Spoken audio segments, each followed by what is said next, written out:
Notre prochain invité, il est conseiller municipal du district 1 à Montmagny, mais on l'a invité aujourd'hui surtout parce qu'il est président de la Société de développement économique, Marc Lefrançois. Bonjour. Bonjour, M. Moumny. Marc, la première question qui me vient à l'esprit, c'est, ça fait tout près de 2 ans que vous avez remplacé Marc Landois au district 1. Exact.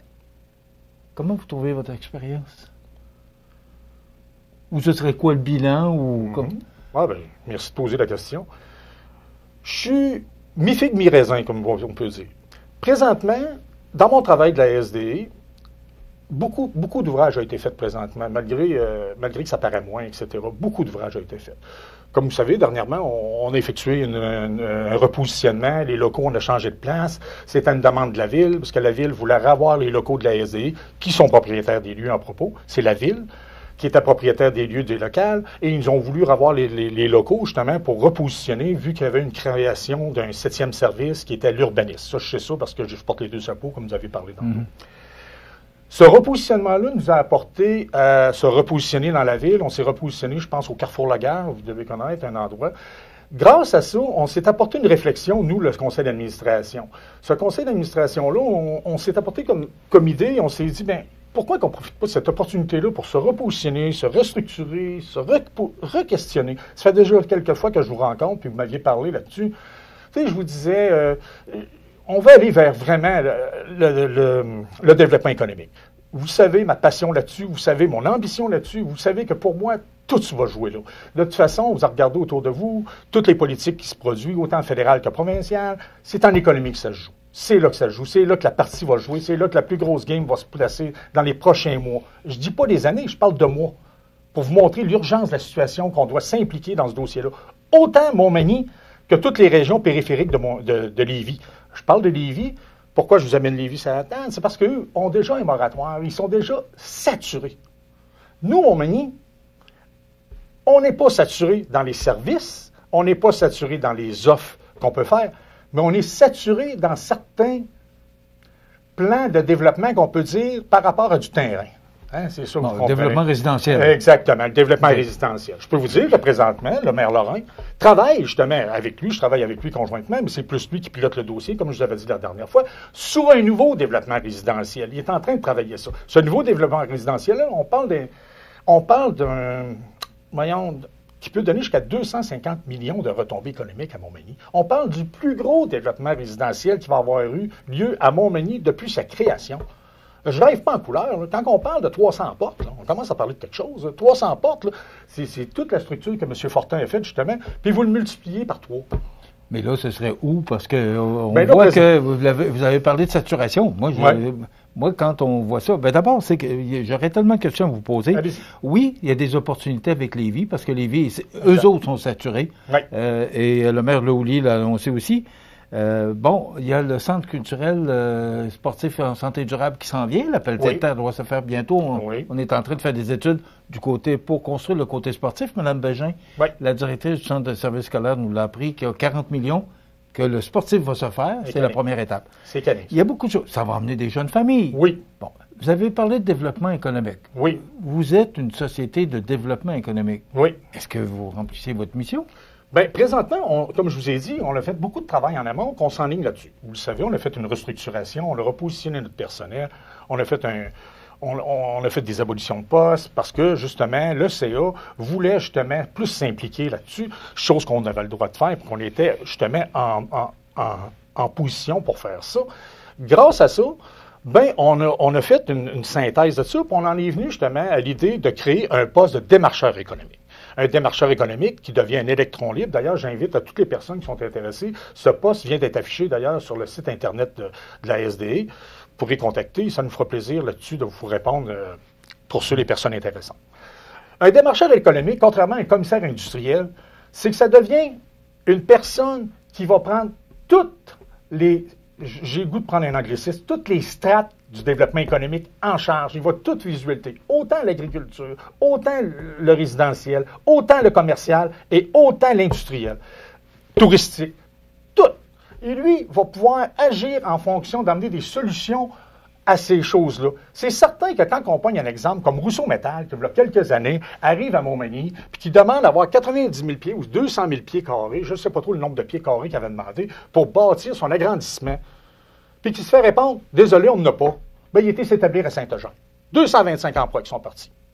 Si c'est ça, bien, c'est comme ça. C'est comme ça. Mais moi, je n'accepte pas ça.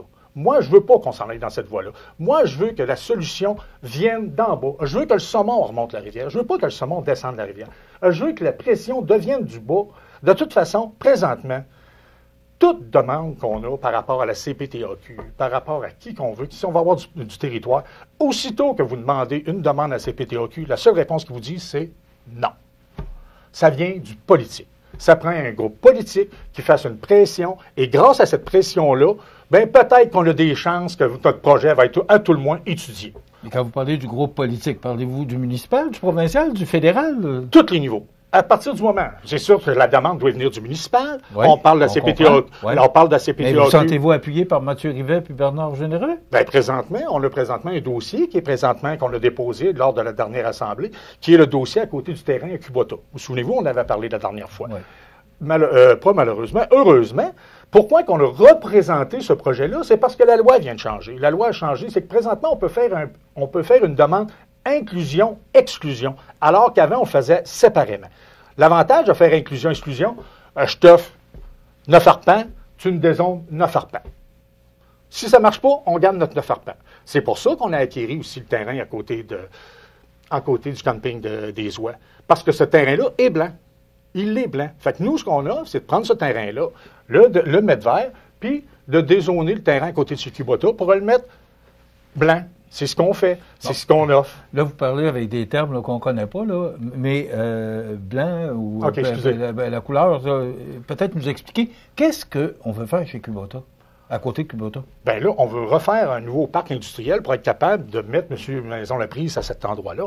Lui, il a demandé 1 million de pieds carrés. Lui, M. Laprise, il a un projet de faire des blocs en série, justement, pour contraindre la pénurie d'emploi, avant que ce projet-là s'en aille à l'extérieur. Il pourra mieux nous l'expliquer que moi. Sauf que lui, il nous l'a vendu, ce projet-là. Moi, une personne qui arrive chez nous, à la ville que je parle, qui me dit, écoute, j'ai un projet, je veux bâtir, je veux emmener des emplois, etc., vous allez voir qu'on va l'écouter. Vous allez voir. Quand M. Fortin est venu voir la ville, puis il a dit, hey, moi, j'ai l'idée de faire des blocs, là, on l'a écouté.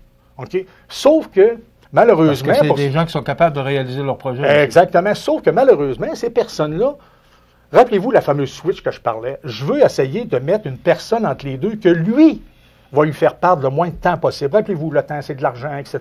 C'est là-dessus. C'est pour ça que le poste de démarcheur économique a été créé. C'est pour ça que le poste de démarcheur, autant quelqu'un, je vous l'annonce, là, si toutefois le dézonage marche, là, bien, on va avoir une belle place, nous, la ville de Montmagny, pour être capable de bâtir un 32 loyers, justement. Parce qu'on a gardé une zone blanche dans cette partie-là, dans cette bande de terrain-là, qui va nous permettre, nous, à la ville, de promouvoir un espace d'hébergement. Et là, avec la construction du projet de M. Fortin, oui. Est-ce qu'au niveau du logement, la Ville a encore des besoins? Parce qu'on a quand même comblé beaucoup de besoins, mais on parle très peu de ça à la Ville de Montmagny. Mm-hmm. Est-ce qu'on a des problèmes de logement, de manque de logement à Montmagny encore? Définitif. Oui. Définitif. Vous avez juste à parler à des personnes que je connais bien, Serge Blitt, qui est dans le REMAX. Définitif. Un problème d'hébergement à Montmagny, la demande est supérieure x10 par rapport à l'offre qu'on a présentement. x10. Puis, vous avez juste à vérifier le marché immobilier, vous allez le voir. Puis nous-mêmes, à Montmagny, ça nous prend des places, ça nous prend des logements sociaux, ça nous prend des logements pour être capable d'avoir du monde pour grossir. Saint-Apollinaire, on ne trouve bien pas grossi de 30 % en l'espace de 4 ans de même en regardant le ciel. Hein? C'est parce qu'il y avait des offres à faire. Fait qu'il faut, Montmagny, il faut qu'on travaille là-dessus. Sinon, mais si on ne travaille pas, bien, ça va être Saint-François, Sainte-Marie, Sainte-Marie-de-Beauce. Je ne sais pas qui va le ramasser, mais il y a quelqu'un qui va le ramasser à part du Lyon. Vous savez qu'en développement, pour les entrepreneurs, qu'est-ce qu'ils aiment le plus, c'est de se faire désirer. La seule manière de désirer ces entrepreneurs-là, première chose que vous devez dire à un entrepreneur qui est désiré, il faut y dire. Il faut lui dire. On va engager quelqu'un qui va aller voir les entrepreneurs, il va dire, écoute, viens à Montmagny, on te désire. À partir de cette pression-là qu'il va apporter, on l'amènera à la ville et la ville s'ajustera avec les demandes qu'il y aura sur la table. C'est ça le rôle d'une ville. Marc, on va s'arrêter quelques instants pour une pause et on garde M. Lefrançois avec nous parce que là, on parle du présent, mais moi, j'aimerais ça qu'on parle du futur avec M. Lefrançois. Donc, Marc Lefrançois avec nous après la pause. Alors, je vous rappelle que notre invité aujourd'hui, c'est Marc Lefrançois, qui est conseiller du district 1, mais aussi président de la Société de développement économique, particulièrement pour cette raison qu'il est avec nous aujourd'hui. On a parlé du passé, on a parlé du présent. Maintenant, Marc, j'aimerais ça vous entendre sur l'avenir. Comment vous voyez la Société de développement économique? Vous avez parlé de l'embauche d'un démarcheur, mais est-ce que le démarcheur peut faire tout le travail qu'une Société de développement économique exige? Présentement, de même que la Société de développement économique est structurée par rapport, justement, parce qu'il y a toujours le côté événementiel, puis il y a toujours aussi le côté, on va parler, mettons, de mettre en valeur le centre-ville. Je peux vous annoncer aujourd'hui qu'il y a eu une demande officielle du CA de la SDA à la ville de Montmagny pour que tout ce volet-là se retrouve avec la ville, pour justement nous donner de l'agilité à nous, la Société de développement économique, pour se concentrer uniquement sur notre mission qui devrait être la mission première depuis de nombreuses années, de faire du développement économique. D'arrêter un petit peu, de ne plus faire de l'événementiel, puis de faire uniquement du développement économique. C'est là. C'est pas vrai que quand tu organises, exemple, un show au centre-ville, que chez Canadian Tire, qui ont commandité, qui se ramassent avec un line-up à la porte le lendemain. Là. Arrêtez de dire ça. Quelqu'un qui va me dire ça, il va dire « Oui, on amène du monde, puis grâce à du monde, ça amène de l'achalandage, tout ça. » Microscopique, comme domaine. Demandez à tous les commerçants, autant ceux du centre-ville vont vous le dire. Microscopique. Ça l'amène une visibilité, ça l'amène une vigueur, culturellement parlant, etc. Mais est-ce le rôle d'une société de développement économique de s'occuper de ça? Des loisirs, c'est bien plus aux loisirs, c'est bien plus au Carrefour mondial, c'est bien plus à des gens qui sont habilités à s'occuper de ça. Moi... Les arts de la Seine? Exactement. Moi, j'ai aucune compétence là-dedans. Aucune. Dans le développement économique, je peux vous en donner un petit bout, en tout cas, selon ce que j'ai comme expérience. Mais comme... administrateur pour m'occuper de l'événementiel des midi-musique, exemple. Excusez-moi, là, on n'est pas là pantoute. Tout le CA est d'accord avec ça. C'est pour ça qu'on a demandé à l'administration. L'administration a présentement une demande officielle et eux vont étudier la situation pour voir qu'est-ce qu'ils peuvent faire parce que dans le fond, on relève la ville. On relève par rapport à la subvention. Tant qu'au reste, on est entièrement autonome. Mais il faut être par respect par notre commanditaire ou notre bailleur de fonds principal. On doit viser la ville pour pas dire, écoutez, on vous remet ça en dernière seconde, organisez-vous. On n'est pas là. On est une question de respect des deux côtés. Fait que ça, c'est la première étape. Ça, c'est la première chose. Je veux qu'il y ait un développement économique, je veux qu'on s'oriente sur le développement économique, je veux qu'on fasse du mot. Vous avez touché tantôt un point. Vous me parlez de l'avenir de Montmagny. Je viens de vous redire, présentement, je crois et je suis certain, advenant, je crois que le poste politique doit reprendre sa place dans la structure décisionnelle d'une ville. Moi, je crois qu'on doit revenir à la méthode pyramidale. Je crois que ça doit être le politique qui doit donner des directives à l'administration, que l'administration exécute. Et vous? Bien là, présentement, c'est plus linéaire. Là-dessus. Ouais. Bien là, je pense que c'est plus linéaire. Parce que c'est la connaissance. Parce que, tu sais, je veux dire, l'administration reçoit les demandes présentement et c'est eux qui vont proposer selon leur vision aux politiques. Tu sais, c'est eux, parce que le canal de communication est directement promoteur, administration, table du conseil.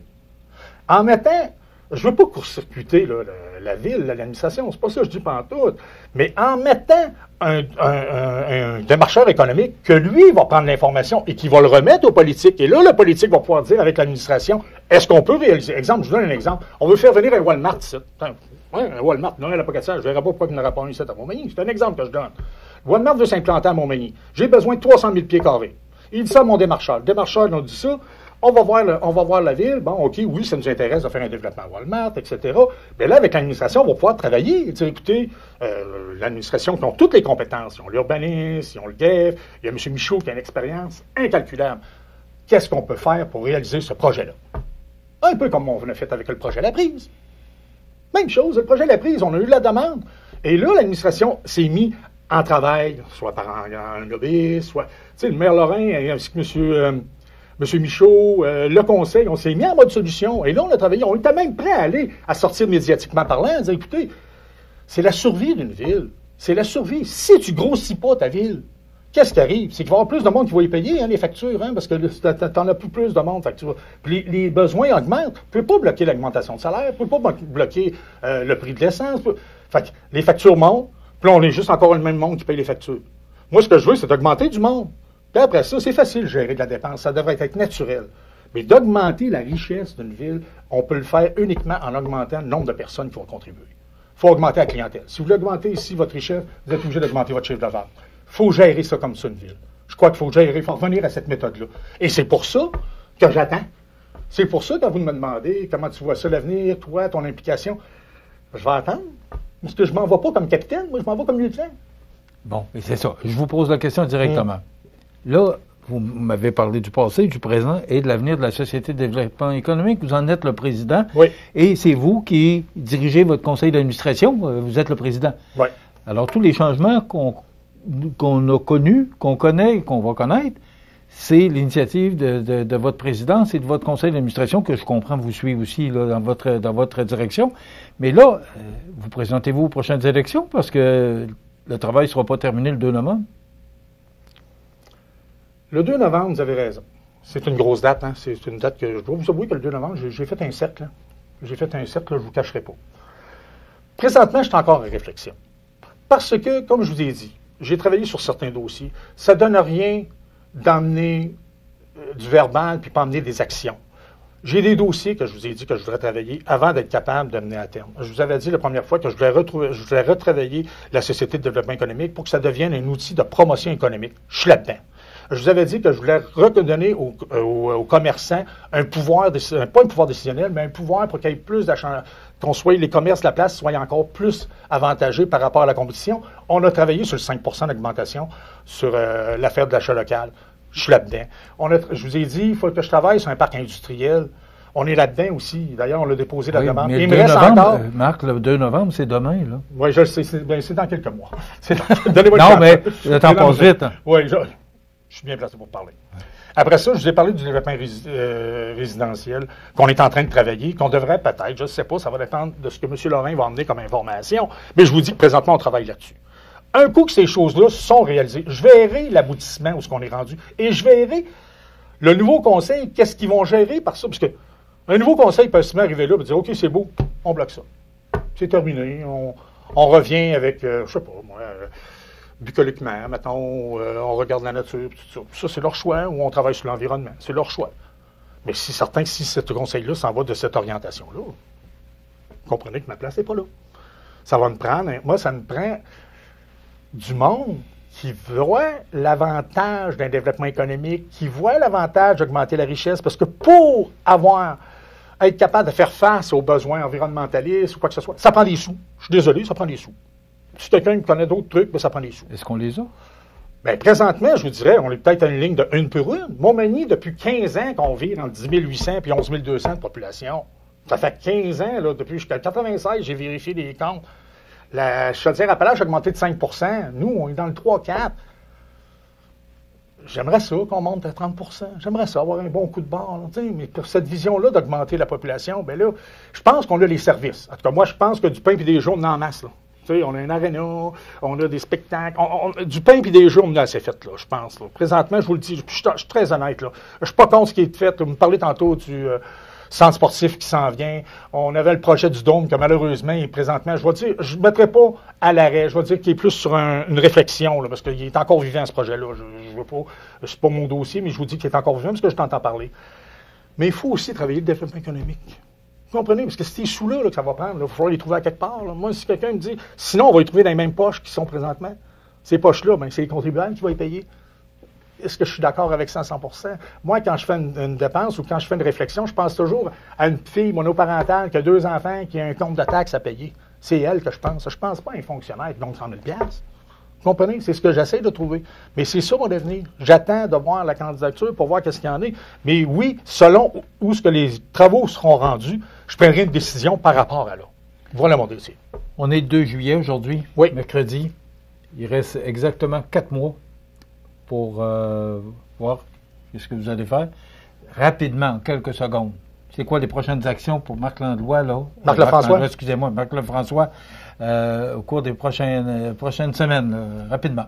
Bien, ce qu'on a commencé, d'être capable de geler ça, d'être capable de l'avoir en orientation, puis de voir justement qu'est-ce qui va se passer autour, les orientations des candidats qui vont se présenter à la mairie. Vous allez venir nous voir pour faire le suivi? C'est avec plaisir, monsieur. Merci beaucoup d'avoir été avec nous. Merci, M. Bournier. Marc Lefrançois, qui est conseiller district numéro 1, mais aussi président de la Société de développement économique. Voilà, ça complète.